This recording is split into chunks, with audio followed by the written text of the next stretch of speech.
Will, we are ready when you are ready. All right, thank you. Mike Trudell, please. Hey, LeBron, just studying the Heat and what you've seen from them in this postseason, what's at the top of the list? What stands out the most to you about the way that they're playing basketball? I would think two things. One, how hard they play. 48 minutes. No matter if they're up, no matter if they're down. They play extremely hard. And I think, two, it would be the way they move without the ball. They share the ball. Everyone is live on the floor. It's not one guy that you can disrespect or be off throughout the course of an offensive possession. And they do a hell of a job of moving without the ball, sharing the ball, cutting, passing. So those are two things that stand out. LeBron, you've described that time in Miami like it was going to college for you. If you can think back to those 4 years, what were the most important lessons that you learned about yourself and about leadership in general? I think as far as leadership, that grows no matter where you are every day. If you want to be a leader, if you strive to be a leader every day, I think being around, Rouse and Spo, D Wade and UD, and just to name a few, being a part of that culture allowed me to grow, allowed me to see, what it takes to not only compete for a championship, but also to win a championship. So it definitely, put me in a position where I knew what it took. I saw what it took. But also, I fit that culture as well because of how hard I worked. So it was a perfect match for those 4 years. Hey, LeBron, it's Bill Oram. Would it have any extra meaning to you to win a championship against Pat Riley and Eric Spoelstra, guys that have helped shape you and vice versa in those years together? Absolutely not. It's no extra meaning to winning a championship, no matter who you're playing against. It's already hard enough to even reach the finals, to be in this position. So if you're able to become victorious out of the finals, it doesn't matter who it's against. I'm just happy that I'm here with the opportunity, to represent not only myself, but represent our fans, our fan base, our organization, my teammates, our coaching staff, our training staff, and so many others that represent this organization to the utmost respect. Allison? Dave McMenamin. LeBron, 6 years after playing for Miami, how do you feel about Pat Riley? That's such a broad question, babe.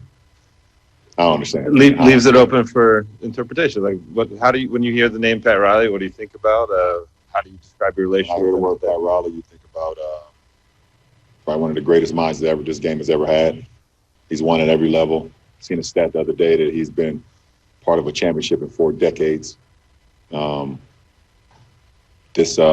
This league is not the same without Rouse. So, he's a great guy, a great motivator, but someone that just knows what it takes to win. And he's shown that over the course of 40 years. Algo.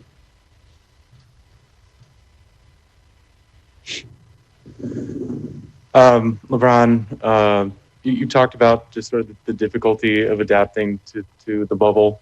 How much have you sort of motivated yourself by reflecting that, your teammates are taking cues from you and trying to see, how you approach things and sort of approach kind of getting through this grind of 3 months here?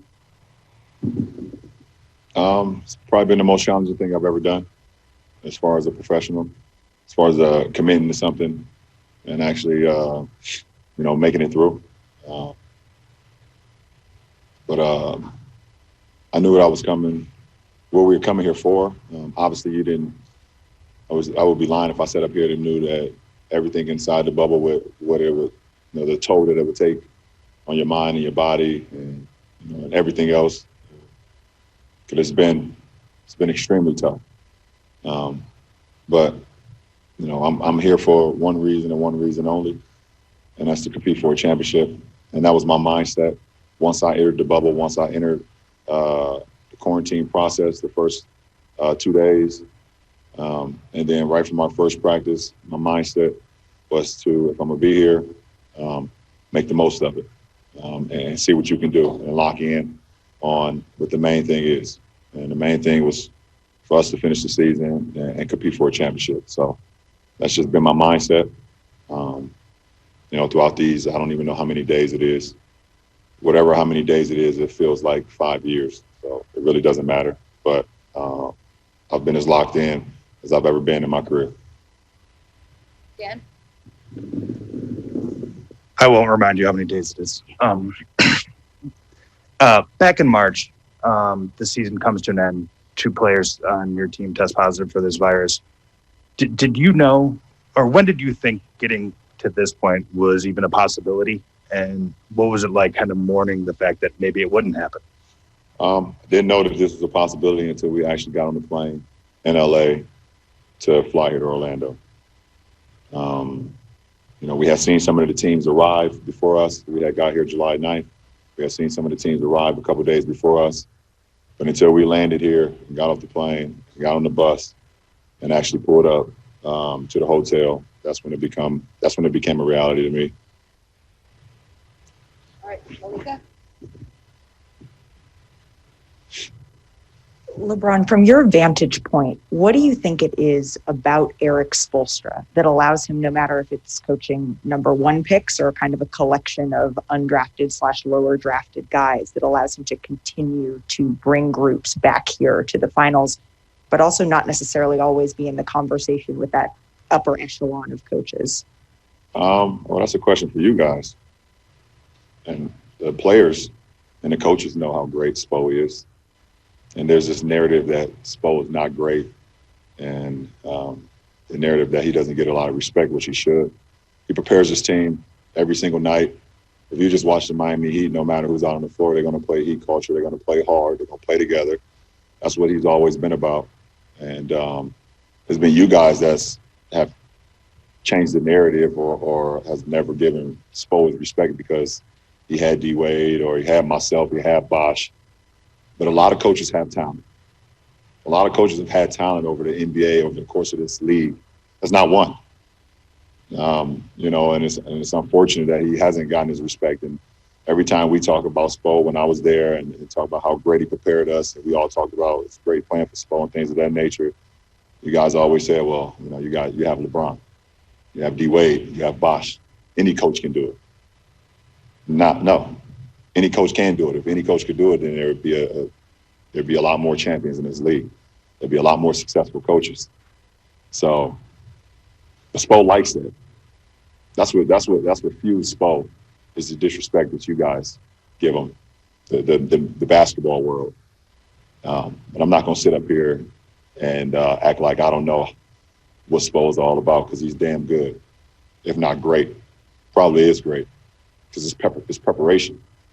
He prepares like it's his last time ever coaching again every game. And I know that. That's why I feel good. Jeff Zilgett? LeBron, there is political financial data that is out there that shows that pro sports owners, including NBA owners, donate overwhelmingly to Republican causes. I know they've pledged a lot of money to help with racial and social justice issues, but do you feel that those political contributions undercut some of the efforts that players are making to gain progress on those topics? Well, one, I'm not going to give my energy to that because it's not surprising.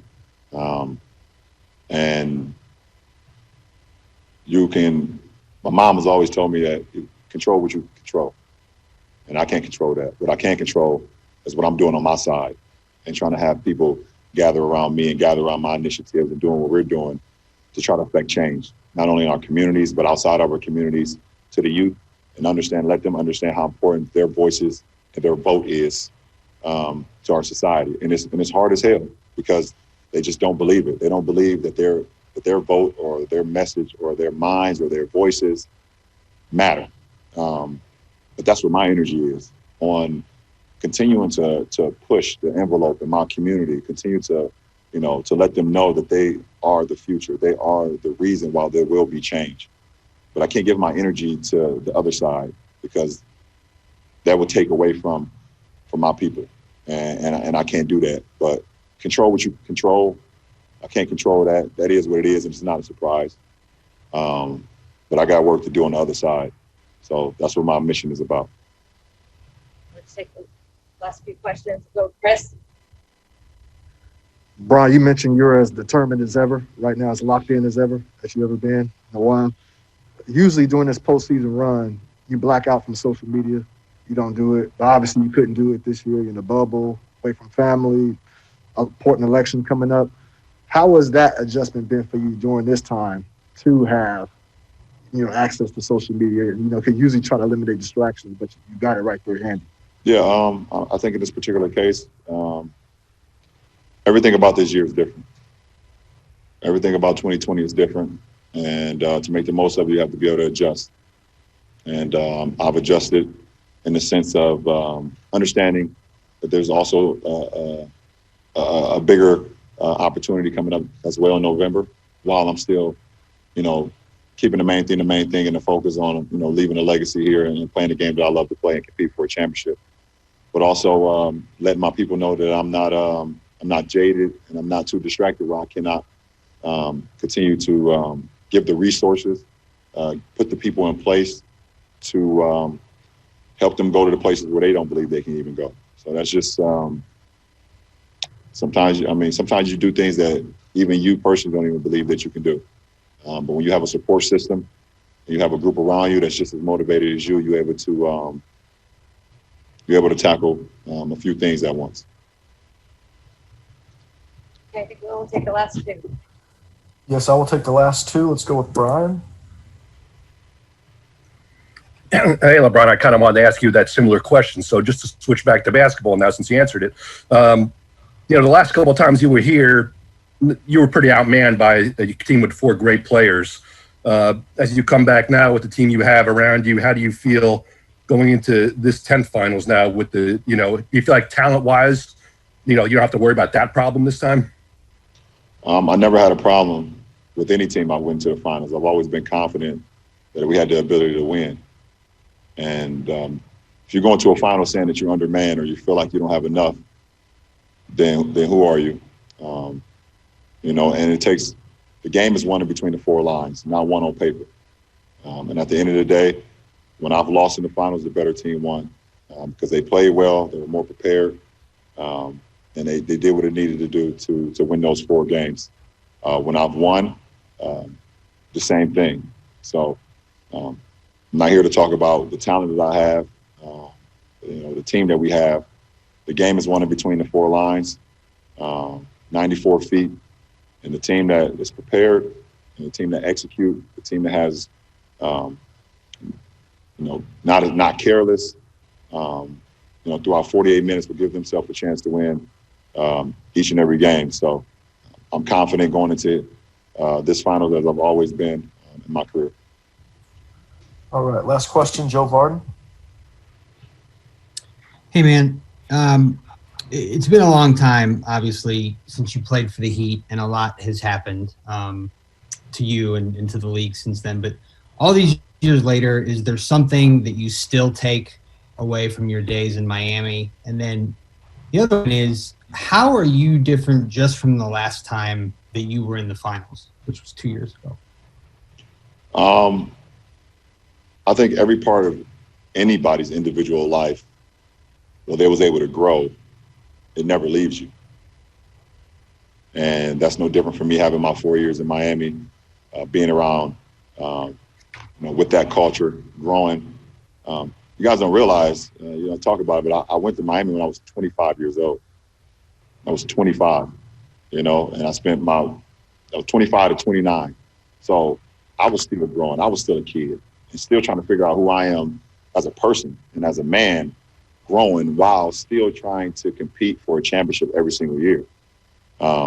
And I grew, and they allowed me to grow, and we pushed each other every single day. And like I said, I fit perfectly in that culture because I work just as hard as anybody else. I show up to work, and I don't leave until I feel like I was as great as I was. And do you always become successful out of that? Are you always going to win? No, it doesn't happen like that. But you're able to sleep a little bit better at night when you punched your clock. And how am I different today than 2 years ago when I entered the finals? A little bit more gray hair in my beard. Appreciate it.